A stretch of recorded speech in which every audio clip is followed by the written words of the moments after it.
being just shunned from society, nobody willing to give you a chance, a lot of that kind of kept my addiction going. I was beaten and I was stabbed and I was raped when I was in jail, and nobody really seemed to care. Now that I've, alhamdulillah, managed to turn my life around, it's something that I would not wish on my worst enemy, and that's why I am as aggressive as I am as an attorney.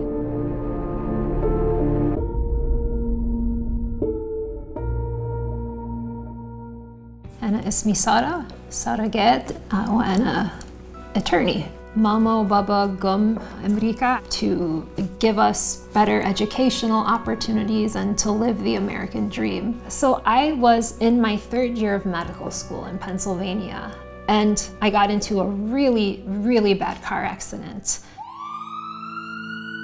I couldn't walk, I couldn't speak because I had multiple surgeries on my leg, started relying heavily on the pain medication, the opioids I was prescribed. You know, in medical school, they taught us how to screen for addiction, but I just told myself, if they're being prescribed to me, then I must need them. When my doctors realized that I was abusing them, they just cut me off completely. I ended up writing prescriptions for myself. And the next thing I knew, I was being charged with over 90 felonies. One minute I'm a medical student who's thriving, and then the next a drug felon who really had nothing ahead of me. They put me in maximum security in the Cook County Jail, and this is one of the worst jails, worse than Guantanamo Bay in many respects. My sister Suzanne, when I came to see her like across the plexiglass window, I was bleeding from my nose, my ear, my face was black and blue, and she started screaming, "How are you letting her walk around like this? Why isn't she in medical?" And it was really heartbreaking having to watch my family. The judge said to me that he didn't think I could ever be rehabilitated. I was a menace to society, and having my dad hear that, it shook me. My dad was a huge motivator for me to just pick myself up and try to do better, just fight, keep fighting. And so I did. A very famous attorney named Kathleen Zellner had filed lawsuits against the Cook County Jail in the past and knew how horrible the conditions were. So she took my case, and while the lawsuit was going on, I was having an incredibly difficult time finding work and finding, just a place to live that I would often just end up using again, going back to jail. And July of 2015, as soon as I was released, I overdosed and I woke up in the Hennepin County Hospital. I was started on a medication that ended up being very effective treating my addiction. And so Kathleen Zellner, she gave me a choice. I could move to Chicago and work for her, or that was it.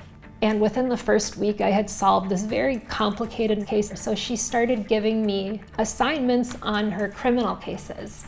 And over just the next couple of years, I was able to make a lot of contributions to other people's cases. I was even in a Netflix documentary called Making a Murderer. I was able to be escorting a young man named Mario out of prison. It was like a year after I walked out of jail myself for the last time. And I'm looking at Mario hugging his family. My work had led to this outcome. And I was like, okay, no, I'm not going back to medical school. I need to be a lawyer.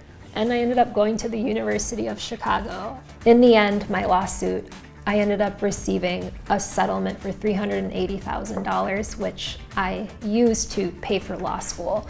And the judge who told me that I could not be rehabilitated, I ran into him last summer after I won my first murder case. He saw all these cameras around. He's like, "What's going on? Did somebody win a case?" He was shocked. And he just said he never sees success stories like that, and that my story just shows what people are capable of if they put their mind to it. When I was in my 2nd year of law school, the fentanyl crisis started becoming very serious. And that's when the overdose fatalities just started skyrocketing. Clinton Foundation, they host a convention, and it was just Naseeb that it happened to be on my campus, and they were accepting proposals for world-changing ideas. And so I thought, well, why don't we start bringing medication-assisted treatment for the treatment of opioid addiction in jails? That was my proposal, and it was accepted. I was given the funding and the tools to do a pilot program in a jail. I chose Pennsylvania, and it was so effective. The entire Philadelphia Department of Corrections, 7 jails and prisons, they just started offering it to every inmate. It just kind of took off. My dream in life is to decriminalize addiction. That's ultimately what I'm working towards. I represent nonviolent drug offenders for free.